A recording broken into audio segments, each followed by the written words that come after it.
You have stopped improving at Overwatch 2, and if you don't fix it, you will not climb.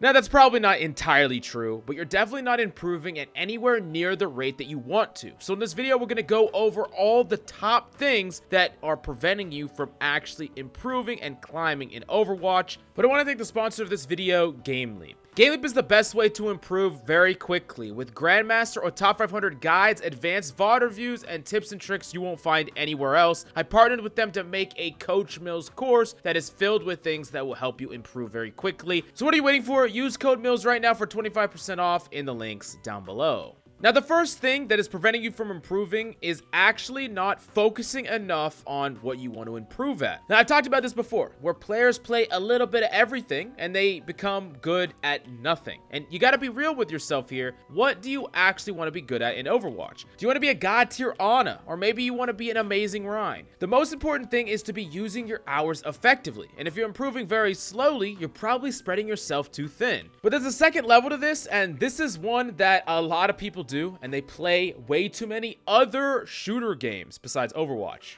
Now, this can be a common problem where players are constantly playing other games and it's actually affecting their development in Overwatch. Having to readjust to slightly different sensitivities, weapon play, and overall, the games are going to be very, very different from shooter to shooter. Like if you're jumping from Valorant to Overwatch to Apex, every single one of them is going to be fundamentally different, but they're similar enough to where you can learn bad habits and apply them to each one. The ultimate thing I'm trying to paint here is that if you really want to improve at Overwatch, it needs to be very focused. Your time needs to be focused, you need to be spending enough time playing, and you need to not spread yourself too thin, playing all these other games, and when you're playing Overwatch, focusing on a select number of roles and a select number of heroes. Now, that's already going to help you improve a lot quicker, and you're going to be on the right path, but the second problem that players have is a poor mindset. They don't have that competitive mindset that will actually push them to the next level. Now, it's really tricky here because it's really easy to turn a competitive mindset into ego that kind of prevents you from actually improving as well, where you start to blame other people and you think that you're the best person in the lobby and that no one else can compare. But the true competitive mindset is being specifically hard on yourself over everyone else in the lobby. Now, what do I mean by that? Don't be the first to try to find someone else to blame and look at things that you could have done instead to be the absolute difference maker for your team. At the end of the day, you're someone that wants to become incredibly good at Overwatch, so you shouldn't be holding yourself to the same standards that you're holding players that are playing with you. And this makes it really easy for you to go into a game and see someone mess up a play, and instead of blame them, say, that's okay, I'm gonna make a play instead, or I'm gonna do so many things right that it's going to be okay. And another part of this competitive mindset is not focusing on just your wins and losses. Instead, you're focusing on your own development as a player. It's about molding yourself into the player that you want to be, the player that can easily be a Grandmaster or a top 500 player. And it's not about winning the game in the moment. This means that you're slowly working on your development and you're doing everything that you can to become better and better, and keeping the toxicity and the blaming to a minimum, because those type of things are just going to hold back your own development. Now, another big reason why you're not improving anymore at Overwatch is that one of your pillars, your gameplay pillars, are severely lacking. And there's really three pillars in Overwatch. There's game sense, or your overall understanding of the game. There's your positioning, where you're playing on the map, and typically having poor positioning will cause high numbers of death, and having good positioning will make it easier for you to make plays and not die. And then 3 is your mechanical skill. Now, if you're watching this video, then chances are your game sense is not truly what is lacking, at least not comparatively to your rank. Now, honestly, improving your game sense just takes time. Watching gameplay footage, subscribing to channels just like this one, and just learning more about Overwatch is going to help improve your game sense over time, and that's something that takes a while to develop, but honestly, the majority of you are going to have slightly above average game sense if you're watching this guide in the first place. I will say that one of the things that can hold people's game sense back is if they start to develop big fundamental rules about the game and they are refusing to change. Like they think, hey, this character counters this character, and they never actually challenge that concept. They make up their mind about something, and no matter how much time passes, they still think of the game very linearly. Hit scan should do this, Reaper counters Monkey, and they kind of go down the line and fall into these boxes where they actually have the wrong idea about what the game is and how complex it is, but they think that they already know, that can keep you stuck. And you could have amazing positioning and mechanics, but if you don't break that, you're never going to climb. Now, the next thing that we got to talk about is positioning. And personally, this is my weakest pillar by far. Positioning is very, very tricky because ultimately your goal is to position on that cusp where you can make plays from a safe positioning, but die a very little amount, if any at all. But oftentimes, it's easy to position too aggressively in the pursuit of making plays, but you're actually setting yourself up to be the person that throws the fight.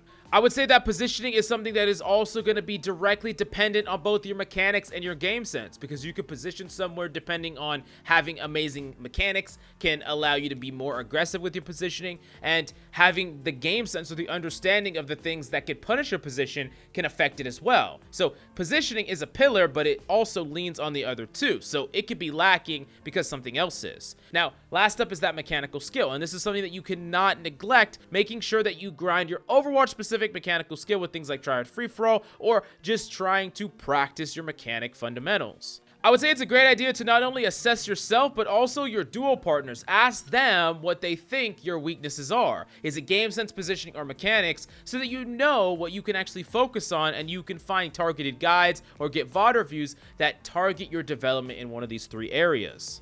Now, the next thing that could really be preventing you from improving, and this is having a poor setup or settings. Now, if you have like a 60Hz monitor or a non-gaming mouse, well, I do suggest you upgrade these things. These won't be the thing that ultimately holds you back.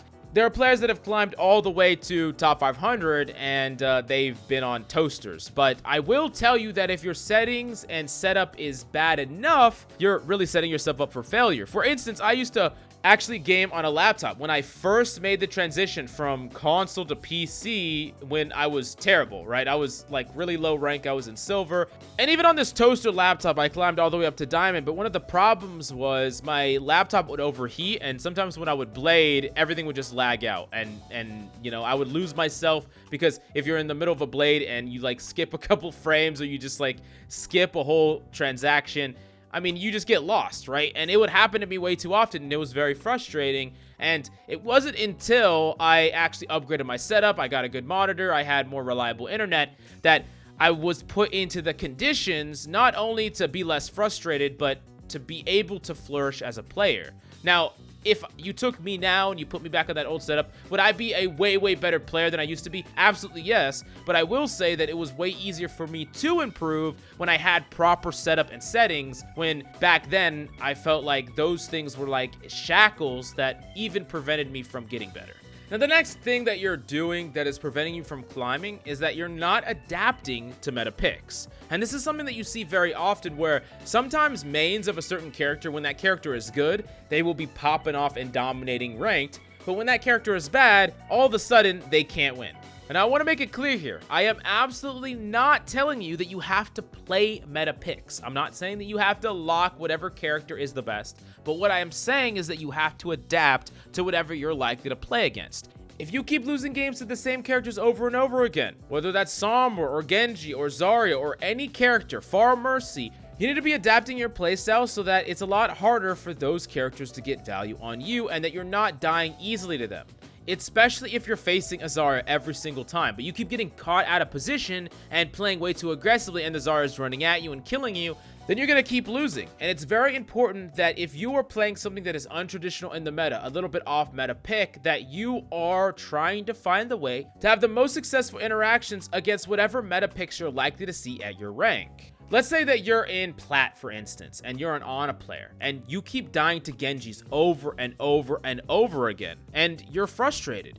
You need to analyze what high-level Ana players do to actually fight against these Genjis, because they're not having the same problems that you are. Now, what are they doing? They're tracking where the Genji is way early. They're putting pot shots in him as he's transitioning to them. So the Genji never gets to dive onto them for free because they're aware of where the Genji is going and what he's doing. In addition to that, they're more reliable at hitting their sleep darts. They're nading the ground, making sure not to nade themselves. And These Anas are actually finding success and staying alive against Genjis that are far better than the Genjis that you're going up against. While it would be easy to just say, oh, this is a bad matchup and give it up, it's important that you adapt your playstyle to have the highest level of success, because otherwise, every single time you go up against a good Genji on the enemy team, you're going to get farmed over and over and over again, and that is never going to let you improve or climb. You need to meet head on with a lot of these things that you're going to face a lot and develop yourself as a player through trial and error, developing yourself and finding a way to be the most effective against them.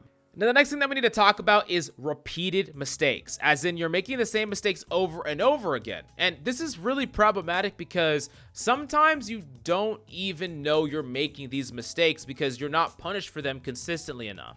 Because of the rank that you're in, you're not in a situation where you truly will learn from every mistake you make, because there's a lot of mistakes that you're making that are never actually getting punished. That's why you could make a play that worked out, but it was actually wrong, and a better player would have punished you for it. And I know that this could be pretty hard to see, but of course you could definitely get a private VOD review, whether from someone like me, like a private coach, or you could just even have a buddy. If you have anyone that is at your rank or even a little bit higher, they can go and VOD review your gameplay. And if you can't do either of those things, you can always use the Game Leap sub, because we have VOD reviews there, so you can check that out in the description down below.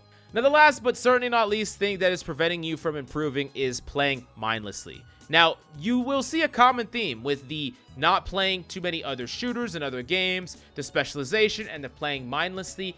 You gotta be focusing in very hard on improving. Improving is not easy. Overwatch is a very freaking hard game, and if you're just playing games, queuing, and you're not learning anything from each and every game, you're not picking one mistake that you made in the past game to actually not make in the future game, then you're just mindlessly playing, and you could just play the game forever and never ever improve. And if that's what you want, then that's all you. But if you got to the end of this video, I highly doubt that you want to just be stuck at whatever rank you're currently at.